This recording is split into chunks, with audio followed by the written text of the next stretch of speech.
Hey, Teach Better family. My name is Katie Miglin, and I am so excited to be back bringing in another awesome speaker to you tonight.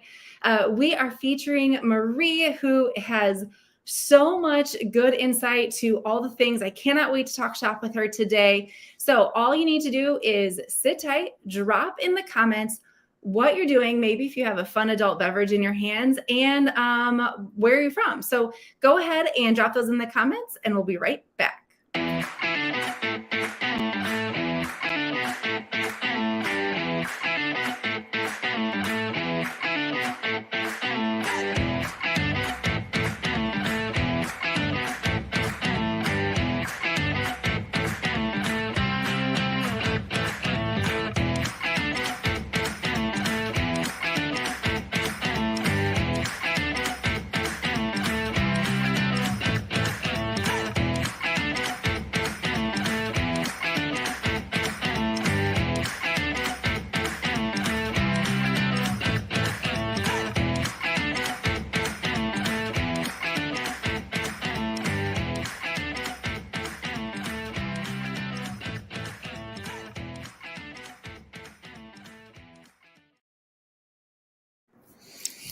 Hey, Teach Better family. My name is Katie Miglin, and I'm the Director of Curriculum and Instruction, and I am so excited to be here with another speaker. We have been highlighting all kinds of awesome faces recently to kind of give you some little snippets of what you'll be experiencing at the conference. So tonight, though, we have Marie, and Marie, I want you to kind of give everybody all the information about yourself. Tell us where you're from, what do you do, how are you connected with the Teach Better family? I'm going to go ahead and be throwing up some comments on the screen, so just kind of ignore those and go ahead and tell us about yourself. All right. Hey, everyone. My name is Marie Kay. I hail from Columbus, Ohio. I am an elementary teacher at the Ohio State School for the Blind. I just finished my 15th year of teaching. I originally started as a multiple disabilities teacher before going back and getting my TVI, is what it's called, Teacher for Students with Visual Impairments license. And I ended up at OSSB, where it was absolutely where I was meant to be, and I'm loving my job so much. So yeah, that's a little bit about me. Okay. I love all the things disability. That's So my jam. you did mention what you said something about multiple disabilities. It was your original title. Can you explain what that was? So a multiple disabilities teacher specializes in, there's type of intervention specialist, but a lot of times you have a mild to moderate intervention specialist. Those intervention specialists work with like specific learning disorders, for example, children with dyslexia. Most commonly, you have moderate to intensive intervention specialists that handle more intensive disabilities. Sometimes those are like more categorized as severe behavior things. Multiple disabilities covers the spectrum. So a child who qualifies for special education services, but they qualify under more than one category. So maybe this child has cerebral palsy and has a visual impairment. They could qualify under both those categories. Therefore, they would be a multiple disability categorization student. So really multiple disability teachers really juggle a lot of, okay, well, we're dealing with this and we're also dealing with this. And so how do we accommodate for everything that's going on? Wow, that sounds very intense. And I feel like you said, you're juggling a lot. Yeah. So that is what you do in your professional world, but you're also connected to the Teach Better family. Yeah. And Andrea is reminding you, don't I know. So tell us, you are a lead ambassador for the Teach Better team. Tell us kind of how you got connected to Teach Better. Yeah. So I originally got connected to Teach Better through Twitter, through the Teach Better chats. Mastery chat, I think is what it was called back in the day. So I started there, and I just kept getting connected, more and more and more connected. And when the ambassador the ambassador applications came up, my very wonderful friend Brianne was really pushing me. She's like, you need to apply. You need to apply. And I kind of did a who wants to hear from me kind of thing. And I was like, all right, I'll apply. I'll apply. And so so I did. And that's when I really got like just diving headfirst in.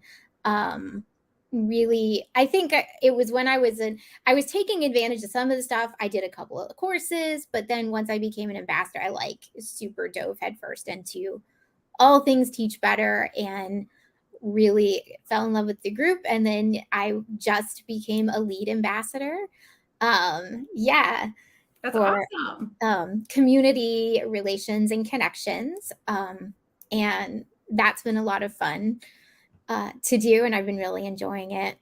Well, good. Well, Yeah. we are so glad you are here. We're so glad you're a part of the Teach Better family. But more importantly, your most recent kind of transition is going to be a speaker at the Teach Better Conference. So, for those of you who maybe have missed something, we are featuring speakers for our Teach Better 22 conference happening in October 14th and 15th in Akron, Ohio. I encourage you to check out our website, teachbetterconference.com. There you will find all the details from speakers to the schedule to hotels to stay at and restaurants we're going to be attending, all the things. So we would strongly encourage you to connect there to see how you can get yourself plugged in. But one of the amazing speakers that you'll be seeing is Marie. And Marie, you're going to be taking your expertise with students with disabilities and providing accommodations, and you're going to be speaking on that. Mhm. And as a former classroom teacher myself, I know that accommodations can sometimes be very overwhelming, especially if you are in a school that maybe doesn't have a lot of special ed support, where they maybe Mhm. don't have someone that you can easily turn to. So, Marie, can you kind of shine a little bit of light on what your session is going to be about and kind of how you find how you can make it applicable to all teachers, not just in the special ed realm? Yeah, absolutely. So, obviously, I'm really passionate about inclusion, and really authentic, genuine inclusion as much as we can. Mhm. So, I'm really going to talk about easy accommodations that anybody can do in the classroom, but how they benefit everybody. A lot of times we frame accommodations within the scope of students with IEPs or students on 504 plans. Yep. Those are our kids who get accommodations. But really, everyone can benefit from accommodations. And there's great research out there about when you make an accommodation for a small group of people, how it can actually really benefit a larger population. Mhm. And something that that has come up to me as a special education teacher in the past is, well, I can't do that for this student. They don't have an IEP. And I say, why? Well, they don't need that. Why don't they need that? And so thinking about, why can't, I'll use my kids' names as example. Why can't Joey benefit from a read aloud accommodation? Yes, he's a great reader, he has great comprehension, but we don't know what happened. Maybe he didn't get a good night's sleep, maybe he skipped breakfast, maybe his brain just isn't working because sometimes teenager brains just don't work like they should. And so giving those options Mhm. can really benefit everybody in the classroom. And the other thing too is accommodations isn't cheating. I think a lot of times there are certain parents, teachers, even administrators are still out there going, well, you can't do that. That's cheating. Look, I'm going to tell you, I use read aloud features all the time for myself. And I'm a voracious reader, but I use it. I use speech to text on my phone. I use the calculator. I use I use my timer. There's all these things that we all use that are technically accommodations that we don't even think about it. And so just getting that idea out there that yes, we can accommodate for everybody. This does not have to be just this little population of students in my class. We can open this up to everybody. And maybe Joey doesn't have this accommodation, but Ellie does. And Joey wants to try it. Now we're bringing in student voice and choice, where he can go, well, I want to try that for me. Hey, I really like that, and that works. And so now we're seeing, first of all, a student advocating for themselves, and then finding out what works for them. And I think and yeah, absolutely, Liv. I don't even call them accommodations in my classroom either. It's just, right. What do you need? What do you need? Because even in my classroom, everybody has a visual impairment. It's a spectrum, Some people need high contrast. Some people need large print. Some people need a mix of those. Some people need Braille. And it's what's going to work best for you, and even what's going to work best for you right now, because you might need something today that you don't need next week. And that's okay too.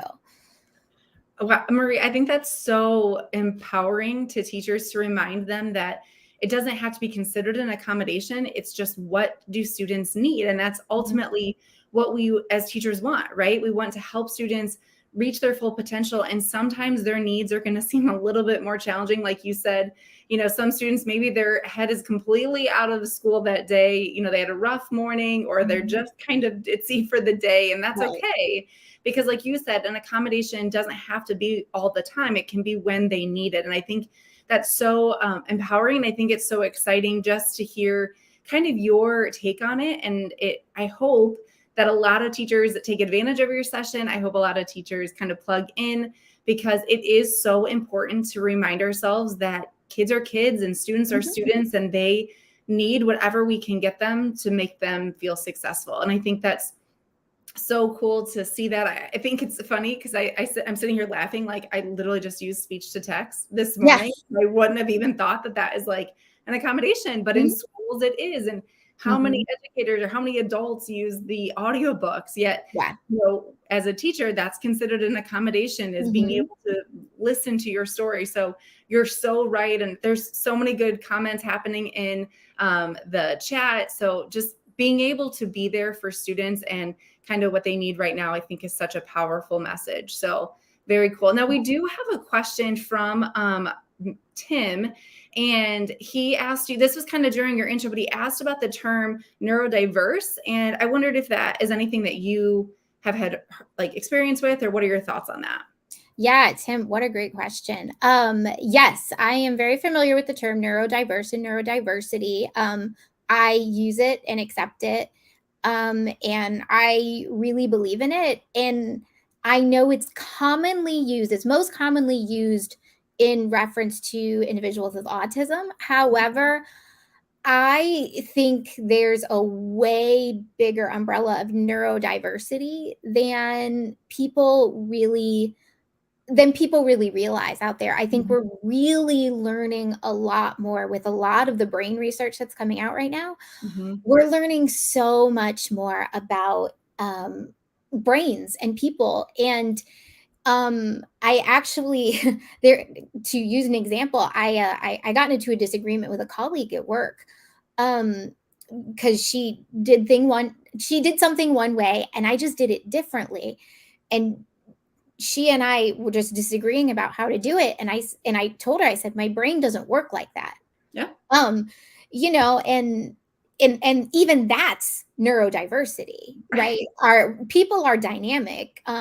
Their experiences, their perceptions, their culture, all these things shape how we think and process and experience our world. And I think, yeah, Megan, absolutely. Also with mental health differences is what I try to go with that route, mental health differences.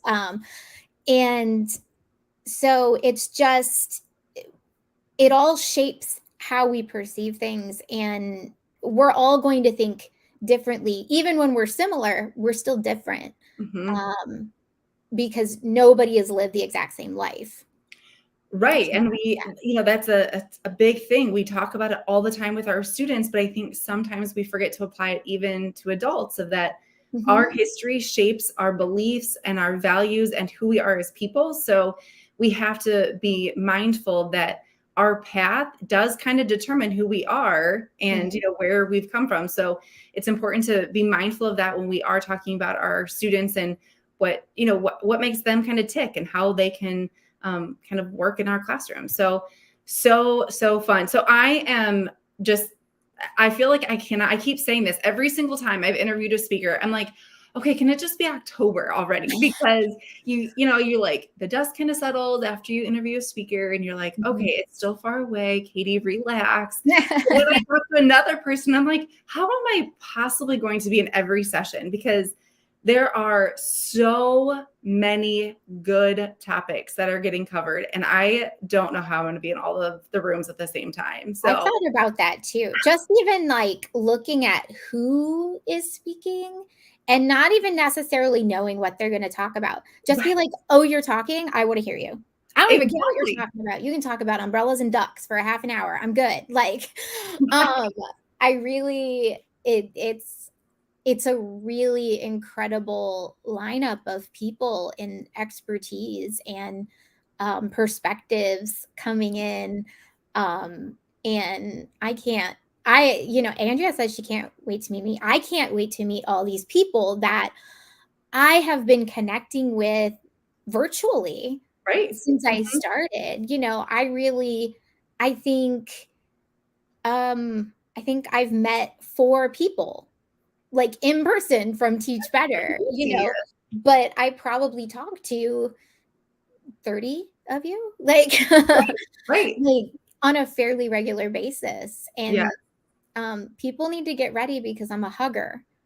Okay. And I think there's gonna be a lot of hugging, I think, because that is kind of a common theme, right? We've all interacted virtually. You and I were just talking today how right before this is really our first time, just the two of us. We've been in meetings and stuff before, but that is kind of the fun with the Teach Better family. And that's what I'm most excited about for Teach Better 22 is being able to have all these awesome just people in the same space.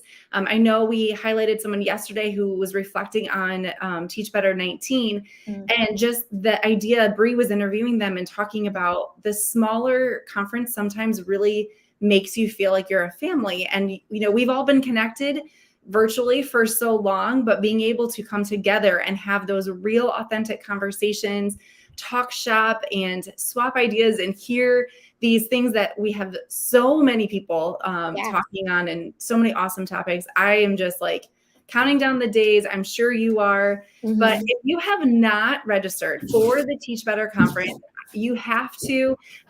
It is at teachbetterconference.com, and you can find all the details to register and to get yourself connected. And and you get to meet great people like Marie and hear her amazing session on accommodations. So Liv, I will warn you, it sounds like, or not Liv, Liv's a hugger too. So, and I think there's going to be a fair amount. I know Jeff's a hugger, so get ready. Get ready. Fantastic. Hopefully we don't turn these people off that are like no touchy. Like that's okay. We can do, we can figure out some way. We're not going to hug just in case you're a person who has a bubble. It's fine. We respect the bubble too. That's right. We can still show the excitement in a non-hugging way. I'm totally down with that. So, all right. Well, Marie, how can people connect with you if they want to follow you or kind of learn a little bit more about you before the conference? What do you recommend? Yeah, absolutely. I'm on Twitter. I've been a little quiet just since the summer started.